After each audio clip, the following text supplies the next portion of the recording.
Hi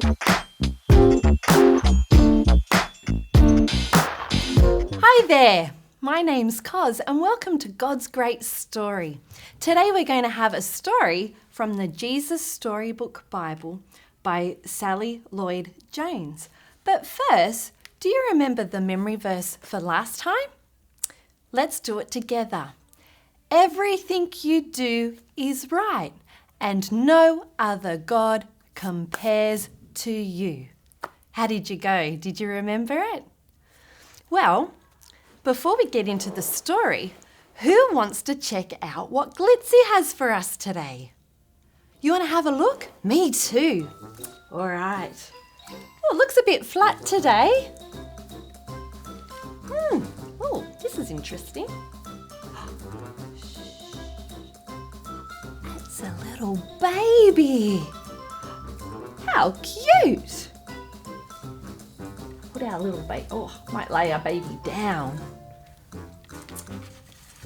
Our love heart.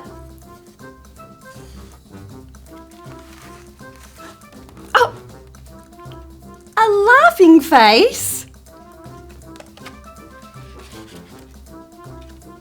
Oh, there's a bit of string and, spiky. Oh, what is this? Oh, can you see that? There's lots and lots of stars. I wonder what today's story is going to be about. Do you think it's about a baby laughing at the stars? I wonder, we should check it out. All right, when you're ready and you've got a nice comfy space, why don't you tap your nose so I know that you're ready? All right, let's start the story. Son of Laughter. Years passed and things didn't get any better. People were still just as cruel and mean to one another. They still got sick and died. God's world was still full of tears. It was never meant to be like this. But God was getting ready to do something about it. He was going to make all the wrong things right, and he was going to do it through a family. Abraham, God said, how many stars are there? God was about to tell his friend a wonderful secret.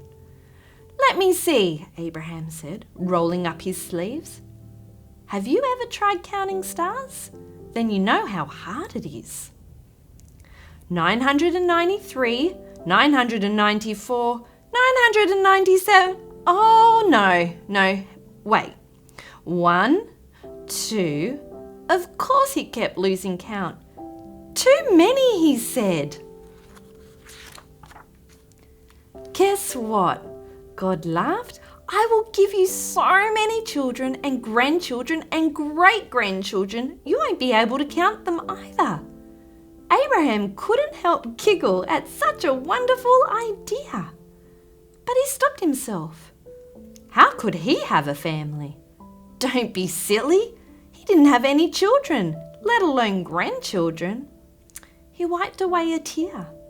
Anyway, it was far too late for him to start having babies at his age. He was 99 years old.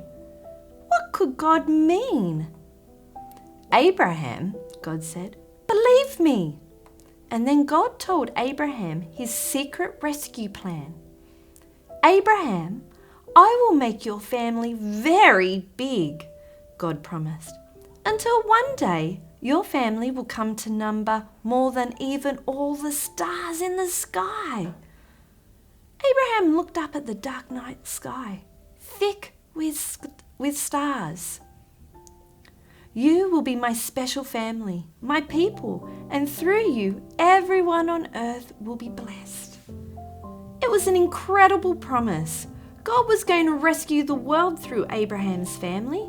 One of his great-great-great-grandchildren would be the child, the promised one, the rescuer. But it's too wonderful, Abraham had said. How can it be true?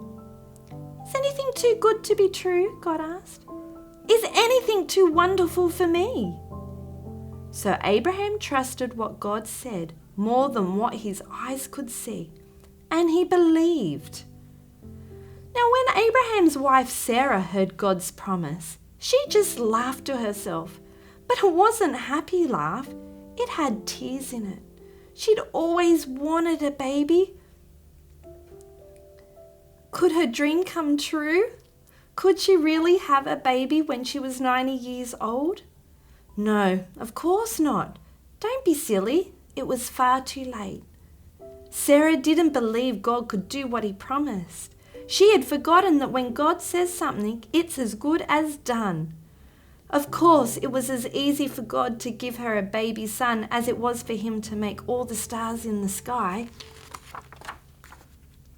Sure enough, 9 months later, just as God had promised, Sarah gave birth to a baby boy.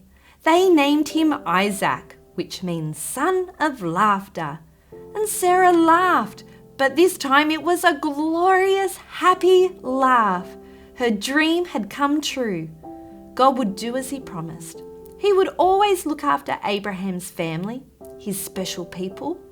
And one day, God would send another baby, a baby promised to a girl who didn't even have a husband.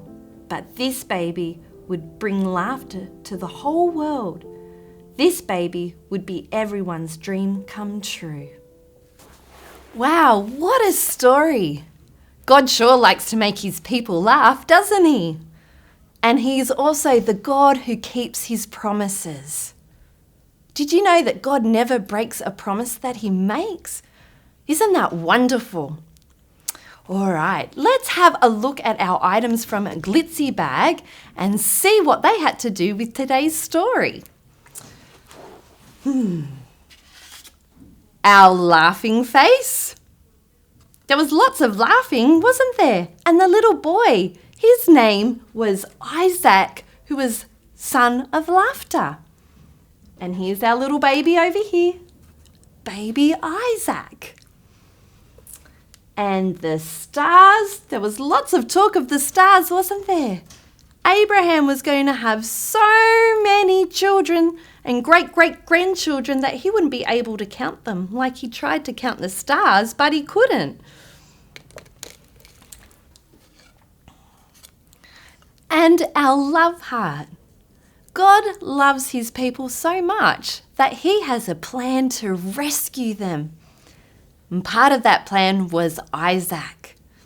We'll have to keep reading our story to find out what God's rescue plan is. But for now, let's have our memory verse.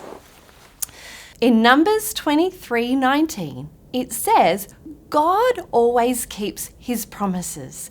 Can you do some actions with me? Ready? God always keeps his promises. Okay, ready? Let's do it again one more time. God always keeps his promises. Would you like to give it a go? God always keeps his promises. How did you go? Great. All right, well, that's all we have for today. I hope you'll come back next time to hear some more of God's great story and see what's in our glitzy bag. Okay, see you next time.